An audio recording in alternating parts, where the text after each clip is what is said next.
పండగలే. High power ఉల్లాసం, high power ఉత్సాహం, high power ఆరోగ్యం, హై పవర్ ఆనందం. గుంటూరు వారి XXL మరియు హై పవర్ హార్స్ దేశవాళీ మినపగుళ్ళు. బంధాలు అనుబంధాలు మరింత దృఢంగా, మరింత బలంగా. పేదరికం లేని సమాజంలో బీసీలు లేకుండా చూడటమే టీడీపీ లక్ష్యమని రాష్ట్ర బీసీ మంత్రులు అచ్చెన్నాయుడు, సవిత, పార్థసారథి, కొండపల్లి శ్రీనివాస్ తెలిపారు. గుంటూరు వెంకటేశ్వర విజ్ఞాన మందిరంలో సోమవారం బీసీ మంత్రులకు ఆత్మీయ సత్కారం ఘనంగా జరిగింది. ఈ సందర్భంగా వారు మాట్లాడుతూ బీసీలు అంటే తెలుగుదేశం, తెలుగుదేశం అంటే బీసీలే అని సగౌరవంగా చెబుతామన్నారు. బీసీలకు రాజకీయ ప్రాతినిధ్యం కల్పించిందే టీడీపీ వ్యవస్థాపకులు నందమూరి తారక రామారావు అని గుర్తు చేసుకున్నారు. బీసీలు అన్ని రంగాల్లో ఉన్నారు అంటే ఎన్టీఆర్ చలవే అన్నారు. నారా లోకేష్ యువకుల పాదయాత్రలు ఇచ్చిన హామీలను అమలు చేస్తున్నారని చెప్పారు. ఒక్క ఛాన్స్ అంటూ అధికారంలోకి వచ్చిన జగన్ బడుగు బలహీన వర్గాల ద్రోహం చేశారని మండిపడ్డారు. చంద్రబాబు చేతిలో ఏపీ సేఫ్ గా ఉంటుందని వివరించారు. పార్టీ పెట్టిన తర్వాత బలహీన వర్గాలకు చెందినటువంటి వ్యక్తుల్ని, రాజకీయాలు తెలియనటువంటి వ్యక్తుల్ని రాజకీయాల్లోకి తీసుకొచ్చి పార్లమెంటు సభ్యులుగా, శాసనసభ్యులుగా అవకాశం ఇచ్చి మనకి ఆదరించినటువంటి నాయకుడు ఎన్టీ రామారావు గారు, తెలుగుదేశం పార్టీ అని చెప్పి తెలియజేస్తున్నాను. మనకే కాదు, ఈరోజు సమాజంలో సగభాగం ఉన్నాం. సగభాగం ఎప్పుడు రాజకీయ నాయకులు పల్లకలి మోయడం, ఎప్పుడు ఎలక్షన్లు వస్తే ఓట్లు వేయడం, ఈ రెండు కార్యక్రమాలే తప్ప ఎక్కడ మనకి అవకాశాలు ఉండేవి కాదు. ఎన్టీ రామారావు గారు వార్డు మెంబర్, గ్రామ పంచాయతీ, ఈరోజు మున్సిపల్ ఎలక్షన్, జిల్లా పరిషత్ ఎలక్షన్, మేయర్ ఎలక్షన్లో కూడా బలహీన వర్గాలు ప్రాతినిధ్యం ఉండాలి, పరిపాలన ఉండాలి. ఆ ఆలోచనతో స్థానిక సంస్థల్లో రిజర్వేషన్ ఇచ్చి మనందరికీ కూడా గౌరవించారు. దాన్ని మన నాయకుడు చంద్రబాబు నాయుడు ఈరోజు శిరస్సు వంచి చంద్రబాబు నాయుడు గారికి నేను నమస్కరిస్తున్నాను. ఎన్టీ రామారావు గారు తీసుకున్నటువంటి నిర్ణయాలు, ఎన్టీ రామారావు గారు బలహీన వర్గాలకి ఇచ్చినటువంటి ఆదరణ ఎక్కడ కూడా ఏ సమంత తగ్గించకుండా పెంచుకుంటూ పోతూ మనకి ఆ గౌరవాన్ని ఇచ్చిన విషయాన్ని, బడుగు బలహీన వర్గాల చెందిన వ్యక్తులని, యువకులని బయటికి తీసుకొచ్చి ఈ రోజు బడుగు బలహీన వర్గాలకు రాజకీయంగా, ఆర్థికంగా, విద్యాపరంగా అన్ని రంగాల్లోనూ మనం ఉన్నాము అంటే ఆ ఘనత అన్న నందమూరి తారక రామారావు గారిని సభాముఖంగా మీకు తెలియజేస్తున్నాం. ఈరోజు నేను ఈ వేదిక మీద పంచుకున్నానంటే అన్న నందమూరి తారక రామారావు గారు, మా తండ్రి గారు బీసీబీ, మాది కురుబ కులం, కురుబ యాదవ అంటారు, కురుబ కులం. మా నాన్న చిన్న పూల వ్యాపారం చేసుకుంటూ ఉండేవారు.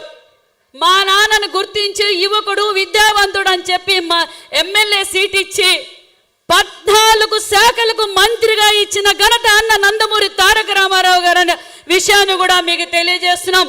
మరి మన పార్థసారథి అన్న గారు ఇప్పుడే విచ్చేశారు. స్వాగతం, సుస్వాగతం అన్న. అంటే బీసీలకు 14 శాఖలు ఒక్కసారిగా ఇచ్చిన ఘనత అన్న నందమూరి తారక రామారావు గారు. మరి ఈ విధంగా నిజంగా నాకు మంత్రి ప్రమాణ స్వీకారం చేసిన తర్వాత నారా లోకేష్ గారి దగ్గరికి వెళ్ళాను. సార్ థ్యాంక్ యూ సార్ అంటే, Savitamma back bone of Telugu Desam party, బీసీల బ్యాక్ బోన్, నీకు చాలా బాధ్యత ఉంది. బీసీలందరినీ అన్ని రంగాల్లోనూ మనం అభివృద్ధి చేయవలసిన బాధ్యత నీకుంది సవితమ్మ అని చెప్పడం, అంటే బీసీలు అంటే తెలుగుదేశం, తెలుగుదేశం అంటే బీసీలు అన్న విషయం మరొక్కసారి మీకు గుర్తు చేస్తున్నాం. ఈరోజు చంద్రబాబు నాయుడు గారు ఉన్నారు. ఆయన ఆలోచన ధోరణి ఎక్కడ కూడా ఈ రాష్ట్రాన్ని దోచేయాలని ఆలోచన చేయరు. ఈ రాష్ట్రాన్ని అభివృద్ధి చేయాలి. ఏ విధంగా పరిశ్రమలు స్థాపించో, నేను ఒకరోజు అన్నా, నేను మొట్టమొదటిగా ముఖ్యమంత్రి గారిని, అది చంద్రబాబు నాయుడు గారిని కలిసినప్పుడు అన్న కూడా ఇప్పుడు చెప్పలేదు, నేను ఫస్ట్ రోజు కలిసాను, ఇద్దరమే ఉన్నాం. నేను చెప్పాను, ఒకటి సార్ మీరు ఏమనుకోకపోతే ఒక చిన్న మాట చెప్తాను, చాలా చోట్ల కూడా చెప్పాను, నేను ఒక చిన్న మాట చెప్తాను సార్. ఏంటి సార్ అది అన్నారు. ఏం లేదు సార్, మీరు చాలా సంవత్సరాల అత్యంత సుదీర్ఘకాలం ముఖ్యమంత్రిగా చేసిన వ్యక్తి మీరు. అదృష్టమో దురదృష్టమో తెలుసో తెలియకో బయట ముద్ర మాత్రం మీరు బలహీన వర్గాలకి చాలా చేశారు.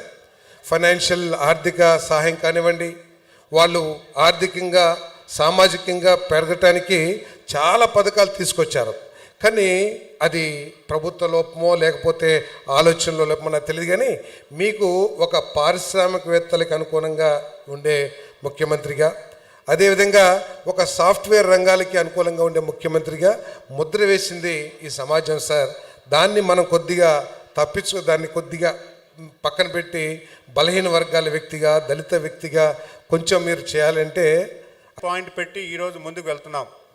మరి అంతేకాకుండా ఈరోజు తెలుగుదేశం ప్రభుత్వం బీసీ సోదరులకి ఏ రకమైనటువంటి చేయూతను కల్పిస్తుందని మనందరూ చూసాం.